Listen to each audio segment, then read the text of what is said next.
Hello everyone. तो आज हम करने जा रहे हैं dust of snow class 10th का इंग्लिश का सिलेबस। आज स्टार्ट हो रहा है finally from the very first point. ये सीबीएसई का सिलेबस चल रहा है पहले तो, क्योंकि हमारे जो बोर्ड एग्जाम्स आने वाले हैं तो हम लोग स्टार्ट करने वाले हैं पहले पॉइंट से डस्ट ऑफ स्नो। लेकिन उससे पहले आप फटाफट से सब्सक्राइब कर दो, लाइक कर दो और शेयर कर दो जितना हो सकता है, ताकि बाकी बच्चों को भी इजी हो जाए, उनको ये लेसन अच्छी तरह समझ आ जाए, जो मतलब अपनी स्टडीज़ के ऊपर ध्यान नहीं दे रहे। एटलीस्ट ये वीडियो सुन लो, आपको पूरा कंसेप्ट क्लियर हो जाएगा इस पोएम में है क्या। आइए शुरू करते हैं। पहले पोएट के बारे में जान लेते हैं। पोएट हैं रॉबर्ट फ्रॉस्ट, जिनका पूरा नाम है रॉबर्ट ली फ्रॉस्ट। ये अमेरिकन पोएट हैं। ये पैदा कब हुए थे? 26 मार्च 1874 यूनाइटेड स्टेट्स। डाइड 29 जनवरी 1963 यूनाइटेड स्टेट्स। बस इनका पूरा नाम और ये ओरिजिन बताना ज़रूरी होता है, ये ज़्यादा बोर्ड में नहीं आएगा। चलिए आगे चलते हैं। ब्रीफ इंट्रोडक्शन पढ़ लेते हैं। ये एक समरी ही है आपकी, इसके बाद हम स्टेंजा बाय स्टेंजा भी करेंगे। पहले हम समरी कर रहे हैं। तो it's a highly symbolical point. ये एक बहुत ही ज़्यादा सिंबल्स जिसमें बहुत ज़्यादा इंपॉर्टेंट है वो पॉइंट है। At surface it tells a very trivial incident. अगर इसको नॉर्मल वे से देखा जाए, सिंबल्स को ज़्यादा ध्यान ना दिया जाए, तो ये एक बहुत ही सिंपल सा इंसिडेंट हुआ है। The point is standing beneath a hemlock tree. जो पॉइंट है वो एक हेमलॉक ट्री के नीचे खड़े हैं। It is very cold and snow is falling. A crow is sitting on one of the branches of the tree. अभी क्या है, बहुत ठंड पड़ रही है और बर्फ़ गिर रही है, तो क्रो एक हेमलॉक ट्री के ऊपर बैठा है। Its wings get covered with snow particles. अभी वो स्नो पार्टिकल्स उसके ऊपर गिर जाते हैं क्रो के। This the crow shakes itself and snow falls on the point. अभी क्रो अपने आप को, अपने विंग्स को हिलाता है ताकि वो बर्फ़ उससे ऊपर उतर जाए, तो वो क्या है, वो पॉइंट के ऊपर गिर गई है। This little incident brings about a sudden change in point state of mind. ये एक छोटा सा इंसिडेंट ही मतलब पॉइंट की स्टेट ऑफ माइंड में एक बहुत बड़ा चेंज ला देता है, बहुत ही अचानक सा चेंज ला देता है। He feels that it has save the rest of his day. उसे लिए लगता है कि उसका मतलब बाकी का दिन बच गया है। No he won't let his no नहीं आएगा यहाँ पे, नाउ आएगा। Now he won't let his day be waste simply because the snow is falling. अब वो क्या कहता है कि मैं अपना दिन बाकी का वेस्ट नहीं करने वाला हूँ क्योंकि स्नो गिर रही है। Like the crow he too will shake off his inertia and go about his business as usual. तो आइए आगे देखते हैं वो इस लाइन में क्या कह रहे हैं कि बस सिंपल सी बात है। यहाँ वो कह रहे हैं कि वो जो बर्फ़ गिर रही है उसको अपने ऊपर हावी नहीं होने देगा, अपने काम पे वैसे ही जाएगा जैसे कौवा अपनी मतलब उसको शेक करके अपने आप से दूर कर रहा है, वो भी वैसी स्नो क्या बिना ध्यान दिए अपने बिजनेस पे एज यूजुअल जाएगा। आइए आगे देखते हैं। आगे एक्सप्लेनेशन पहले हम पढ़ लेते हैं स्टेंजा में है क्या। फर्स्ट स्टेंजा है ये। The way a crow shook down on me the dust of snow from a hemlock tree। तो ये देखिए, the way a crow shook down on me the dust of snow from a hemlock tree। ये आपका hemlock tree बना हुआ है, आप देख सकते हैं पिक्चर में। तो ये hemlock tree होता है and this was this tree। आइए जाके देखते हैं। आइए अब इसको आगे बढ़ते हैं। Has given my heart a change of mood and saved some part of a day I have rued। चलिए अब इसकी एक्सप्लेनेशन देखते हैं स्टेंजा बाय स्टेंजा। तो फर्स्ट स्टेंजा में क्या कह रहे हैं, the poet says that he was standing beneath the hemlock tree. Poet इसमें क्या कह रहा है, जैसे मैंने पहले आपको एक्सप्लेन किया कि वो एक हेमलॉक ट्री के नीचे खड़ा है। The a crow shook of the dust of snow that had fallen on it. जो क्रो के ऊपर डस्ट ऑफ स्नो गिर गई है वो शूक डाउन कर रहा है।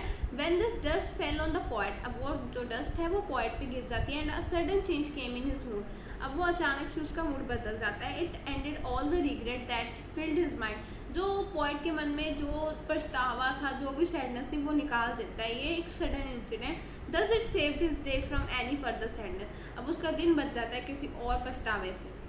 चलिए आगे देखते हैं।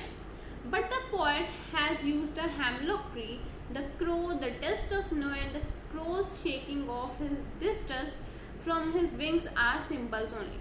तो जो ये मतलब पोएम में बात की गई है क्रो की, डस्ट ऑफ स्नो की, हेमलॉक ट्री की, वो सिर्फ एक सिंबल है। The hemlock tree is very poisonous. ये मैंने आपको पहले भी बता दिया, वही यहाँ पे लिखा हुआ है।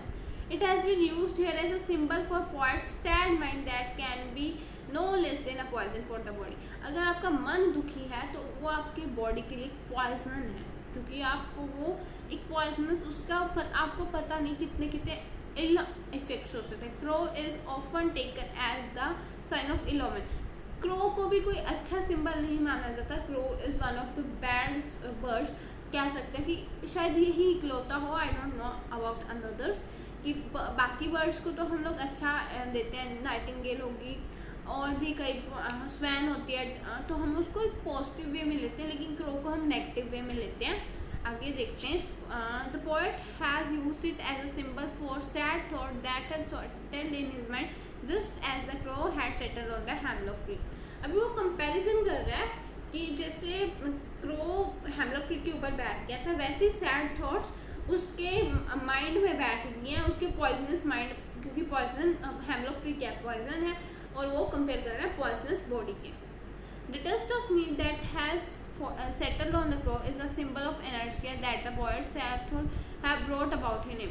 तो वो जो दुखी पन है यहाँ पे वो सिंबलाइज कर रहे हैं कि वैसे ही वो वहाँ पे क्रो बैठ गया जाके। And the crow shaking of is the symbol of new awakening that comes in the poet mind. अब क्या हो रहा है, जब वो अपने पैरों को हिलाकर वो सारा उतार रहा है अपनी बॉडी से, तो ये उसके पोएट के माइंड में भी एक जागरूकता होती है कि वो अपने सारे बुरे ख्यालों को झटक देता है और अपना पॉजिटिव हो जाता है। It ends all his regret and saves his mind from any further detection. अब क्या है, वो उसका माइंड अब फ्री हो जाता है, उसको खुशी मिलती है, वो उसके मूड में चेंज आ जाता है, उसका पछतावा सारा एंड हो जाता है। आगे Thus we see that every word of this short poem is loaded with deep symbolism and significance। जैसे मैंने आपको पहले बताया कि ये पोएम बहुत बहुत डीप है, इसके जो सिंबल्स हैं यूज़ किए गए, अगर हम ऊपरी तौर से देखें तो वो बिल्कुल सिंपल सी पोएम है, लेकिन अगर हम इसके डीप जाएँ तो वो बहुत ही सिग्निफिकेंट और इम्पॉर्टेंट है। आइए आगे देखते हैं इसके word meanings. Very simple word meaning, board में आएंगे तो आपको इजीली पता लग जाएगा, वैसे आते नहीं है लेकिन हमें वर्ड्स का क्लियर होना चाहिए meaning. Shook down, jerk down and cast off, मतलब हिला के थ्रो कर देना। Dust of snow, fine particles of snow, छोटे छोटे पार्टिकल्स ऑफ स्नो, ठीक है। हेमलॉक ट्री है poisonous plant with small white flowers. ये पॉइजनस प्लांट है, उसकी डिस्क्रिप्शन दी हुई है कि वो स्मॉल वाइट फ्लावर्स होते हैं उसके। Has given my heart a change, has change my mood, easy है, आपको आ जाएगा। Save some part of a day, save the part of a day from being ruined, rude, regretted because of its bad results। Thank you. आप मुझे hope है कि आप लोगों को पूरा लेसन अच्छी तरह समझ आ चुका है। अगला हम इसकी नेक्स्ट वन करेंगे फायर एंड आइस, जो कि बहुत ईजी है अगर आप उसको ध्यान से करोगे। It's not very difficult to do English, आपको मैं अच्छी तरह से करवाऊंगी, but you have to promise me about the subscribe, share and like. मैं अपनी आईडी भी बीच में डाल दूंगी आपको, ताकि आप लोग वहाँ पे अगर कोई प्रॉब्लम आती है तो आप मुझसे डिस्कस कर सकते हैं। Thank you.